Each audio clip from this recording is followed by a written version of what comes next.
से लेके संतरी से लेके मंत्री और प्रधानमंत्री तक का भ्रष्टाचार फैला हुआ है।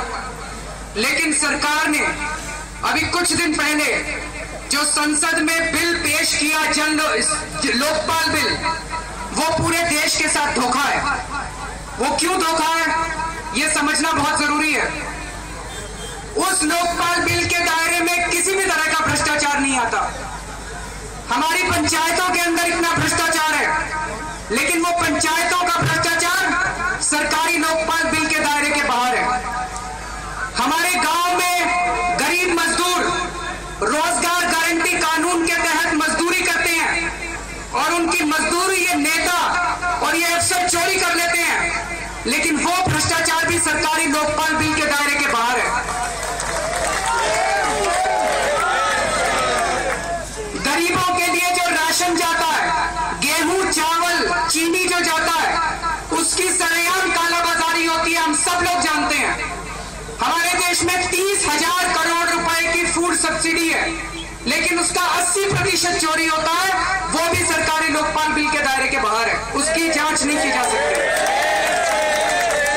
सरकारी अस्पतालों के अंदर दवाइयों की चोरियां होती हैं।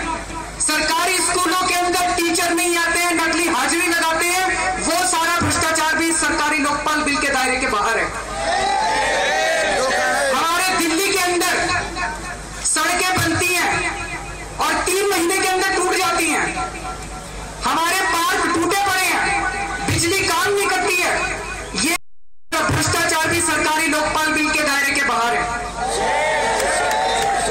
हम लोग जब सरकारी दफ्तर में काम करवाने के लिए जाते हैं, राशन कार्ड बनवाने जाते हैं, विधवा पेंशन लेने जाते हैं, पासपोर्ट बनवाने जाते हैं, इनकम टैक्स रिफंड लेने जाते हैं, हमसे रिश्वत मांगी जाती है।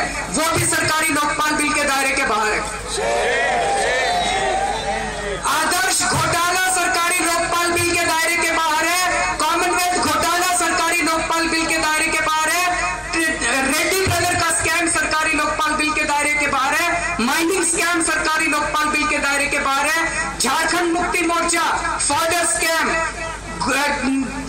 ये जस्टिस दिनाकरन का स्कैम, जस्टिस निर्मला यादव का स्कैम, ताज कॉरिडोर स्कैम, जितने पिछले 30 साल में स्कैम हुए वो सारे के सारे स्कैम सरकारी लोकपाल बिल के दायरे के बाहर है। तो आज हम सरकार से ये पूछना चाहते हैं कि इसके क्या है, कृपया इस देश को बताइए, ये लोकपाल बनाया किस लिए जा रहा है? इस लोकपाल बिल के दायरे के अंदर कुछ भी नहीं आता है। हम सरकार को चैलेंज करते हैं कि वो बताए कि पिछले 20 साल में जितने घोटाले हुए उसमें से कौन कौन सा घोटाला इस सरकारी लोकपाल बिल के दायरे के अंदर आता है। पूरे देश के साथ ये सरकार गद्दारी कर रही है।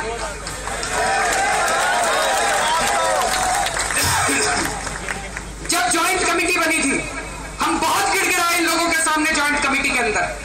हमने कहा कि हमें पूरे ऊपर से नीचे तक के लिए भ्रष्टाचार का समाधान चाहिए। केंद्र के अंदर आप एक लोकपाल बनाइए जो केंद्र सरकारों में होने वाले भ्रष्टाचार की जांच कर सके। हर राज्य के अंदर आप एक लोकायुक्त बनाइए जो कि उस राज्य के कर्मचारियों के खिलाफ भ्रष्टाचार की जांच कर सके।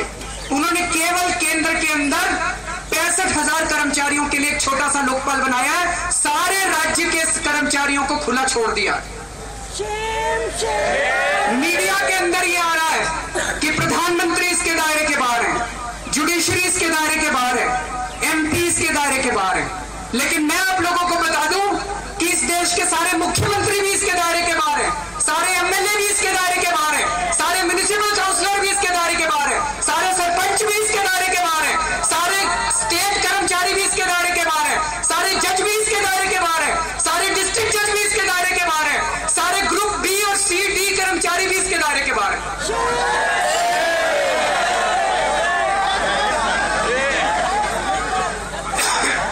सरकार कहती है हमारे देश में 1.25 करोड़ सरकारी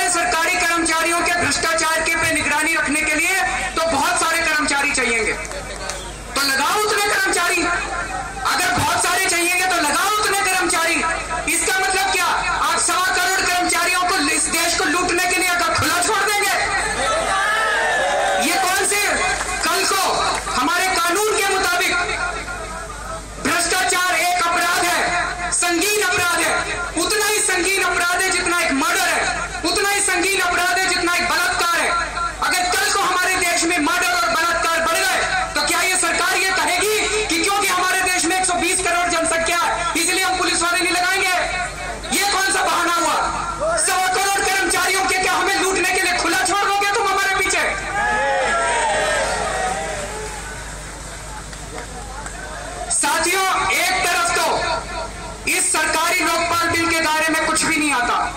और दूसरी तरफ इसके अंदर ये लिखा है कि अगर कोई भ्रष्टाचार के खिलाफ शिकायत करेगा और अगर उसकी शिकायत के अंदर पूरा सबूत नहीं पाया गया तो उसे 2 साल के लिए कैद कर लिया जाएगा। तो ये सरकारी लोकपाल भ्रष्टाचारियों को संरक्षण देने के लिए है और मेरे को और आपको जेल में डालने के लिए यह कानून बनाया गया है।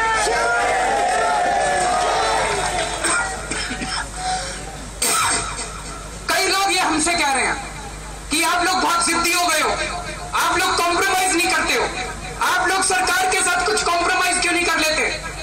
किस चीज पे कॉम्प्रोमाइज करें आप बताइए? एक मुद्दा डिस्कस करते हैं हम आपके साथ। क्या भ्रष्टाचार से कॉम्प्रोमाइज करें? प्रधानमंत्री अगर भ्रष्टाचार करे तो उसकी जांच होनी चाहिए कि नहीं होनी चाहिए? अगर कोई जज हमारे देश का रिश्वत लेके ऑर्डर करे तो उसकी जांच होनी चाहिए कि नहीं होनी चाहिए?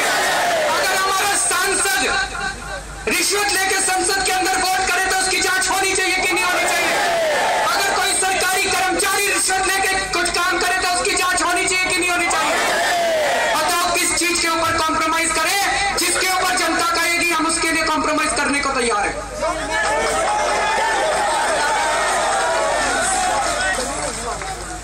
हमने जनता से पूछा, चांदनी चौक की जनता से पूछा, अमरावती की जनता से पूछा, वर्धा की जनता से पूछा, नागपुर की जनता से पूछा, बंगलौर की जनता से पूछा, चेन्नई की जनता से पूछा, बंबई की जनता से पूछा। हर जगह 80% से ज्यादा लोग कह रहे हैं डटे रहना, हिलना मत।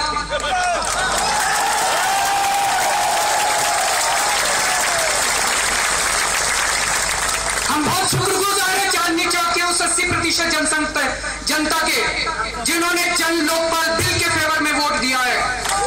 जोरदार तालियां चांदनी चौक की जनता के लिए।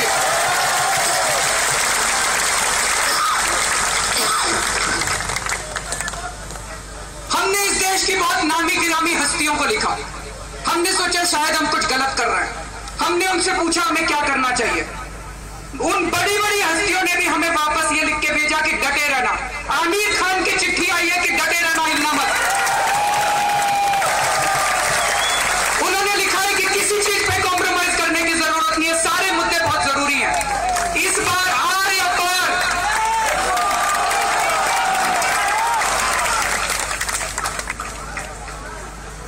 आज हम भट्टा परसोल गए सुबह। भट्टा परसोल के किसानों का कहना है कि उनसे 880 रुपए में जमीन सरकार ने ली, 6500 रुपए में उसने, और वो कंपनी आगे 1-1 लाख रुपए मीटर पे बेच रही है। क्या ये धोखा नहीं है हमारे किसानों के साथ? और जब उन्होंने इसके खिलाफ आवाज उठाई, आप उनके गांव में जाके चारों तरफ से उनके गांव को घेरा हुआ है, किसी को नहीं पता, अभी भी घेरा हुआ है। चप्पे चप्पे पे पुलिस बैठी हुई है। जब उन्होंने आवाज उठाई तो उनके ऊपर लाठियां चलाई गई, उनके ऊपर गोलियां चलाई गई। भ्रष्टाचार का यह आलम हो गया है कि उनकी जमीनें लूट ली जाएंगी और अगर वो आवाज उठाएंगे तो उनको कुचल दिया जाएगा। अगर उनसे 880 रुपए पे जमीन ली जाती है, 6500 रुपए में कंपनी को दी जाती है और 1 लाख